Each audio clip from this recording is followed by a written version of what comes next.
بسم اللہ الرحمن الرحیم۔ السلام علیکم۔ سود اللہ کی لعنت۔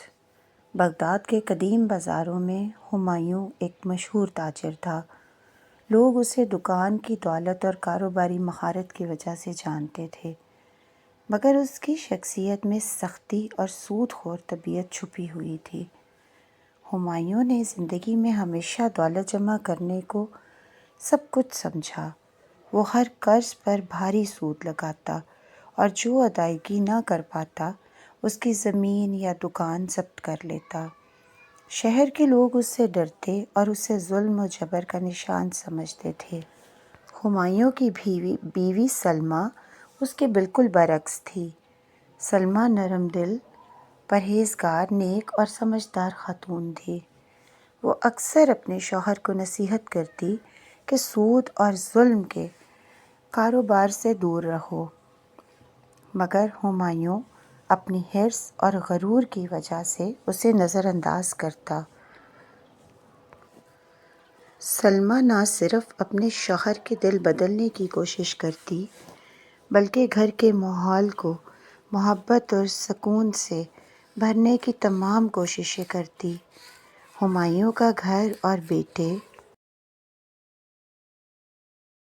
3 بچے تھے، مگر سب سے چھوٹا بیٹا ناصر اس کے دل کے قریب تھا۔ ناصر ایک معصوم، خوش اخلاق اور شریر سا بچہ تھا جو ہر وقت کھیل میں مصروف رہتا اور سب کے چہروں پر مسکراہٹ بکھیرتا۔ سلمیٰ اپنی محبت اور نرمی سے ناصر کی پرورش کرتی، مگر ہمایوں کے سخت رویے گھر میں اکثر اداسی اور تناؤ پیدا کر دیتا۔ ہمایوں کی دکان کی کمائی بڑی تھی، مگر اس کی دولت میں برکت نہ تھی۔ سود اور لوگوں سے ظلم کرنے کی وجہ سے ہمایوں کے گھر میں خوشی کم اور پریشانی زیادہ تھی۔ ناصر کی معصوم مسکراہٹ کے باوجود گھر کا ماحول اکثر اداس رہتا۔ سلمیٰ نے بارہا شوہر سے کہا، ہمایوں، یہ دولت جو تم سود سے کماتے ہو نہ صرف تمہارے دل میں سکون نہیں لاتی بلکہ ہمارے بچوں کی زندگی پر بھی اثر ڈالتی ہے، کیونکہ یہ کمائی حلال میں شامل نہیں ہوتی۔ لیکن ہمایوں کی آنکھیں صرف دولت پر مرکوز تھیں۔ وہ ان باتوں سے کہیں آگے نکل چکا تھا۔ وہ یہ بھی بھول چکا تھا کہ جب آپ قدرت کے اصول کے خلاف چلتے ہو تو پھر قدرت آپ سے کس طرح انتقام لیتی ہے۔ پھر زندگی ایسے جھٹکے دیتی ہے کہ انسان سنبھل نہیں پاتا۔ ایک دن ناصر شدید بیمار پڑ گیا۔ سلمیٰ نے فوراً ہمایوں کو دوا خریدنے کو کہا، مگر وہ سب کچھ دولت میں خریدنا چاہتا تھا۔ دکان کے سب سے مہنگی ادویات بھی خرید لیے گئے، مگر شفا نہ ملی۔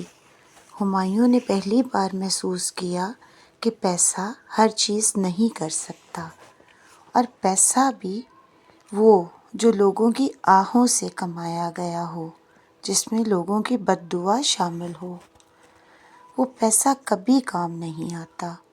ناصر دن بدن کمزور ہوتا گیا اور چند دن بعد اللہ نے اسے اپنے پاس بلا لیا۔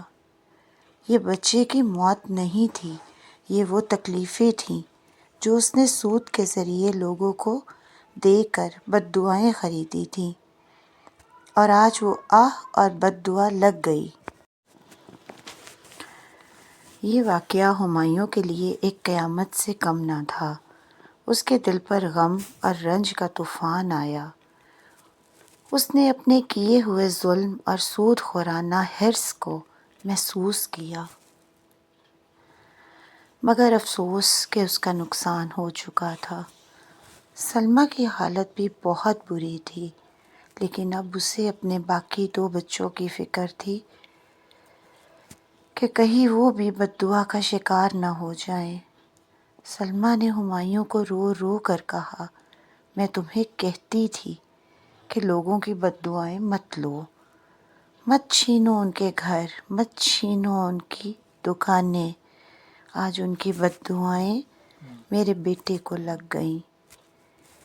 دیکھو ہمایوں، میں نے تمہیں بارہا منع کیا تھا کہ سود کے کاروبار سے بچو اور لوگوں پر رحم کرو۔ یہ ظلم تم نے دوسروں پر کیا اور اس کا بدلہ آج مل گیا۔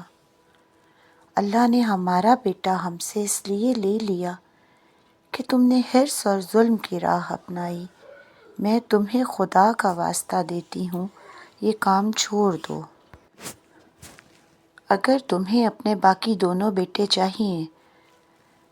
تو یہ سن کر ہمایوں کی آنکھوں سے اشک بہنے لگے۔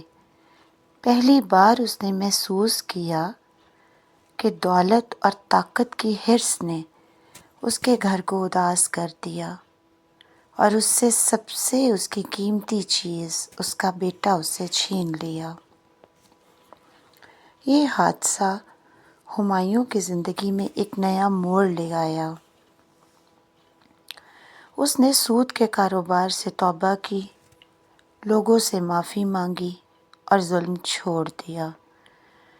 اس نے اپنی باقی زندگی کا مقصد یہ بنایا کہ وہ نہ صرف اپنے آپ کو بلکہ دوسروں کو بھی انصاف، محبت اور نیکی کی راہ دکھائے گا، اور جن جن لوگوں سے اس نے سود کے نام پر چیزیں چھینی تھیں وہ ان کو واپس کر کے معافی مانگے گا۔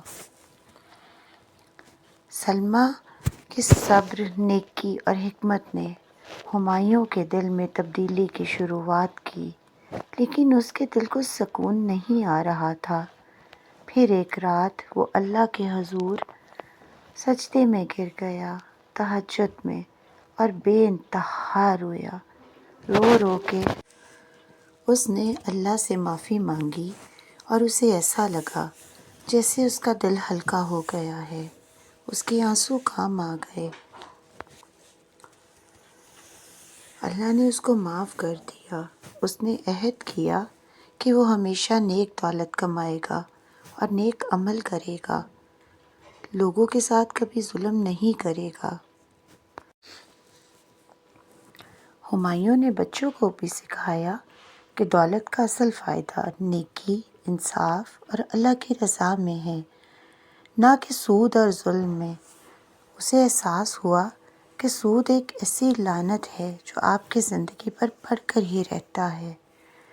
اگر آپ کو یہ کہانی اچھی لگی ہو تو اپنی رائے کا اظہار کمنٹ میں ضرور کیجیے گا۔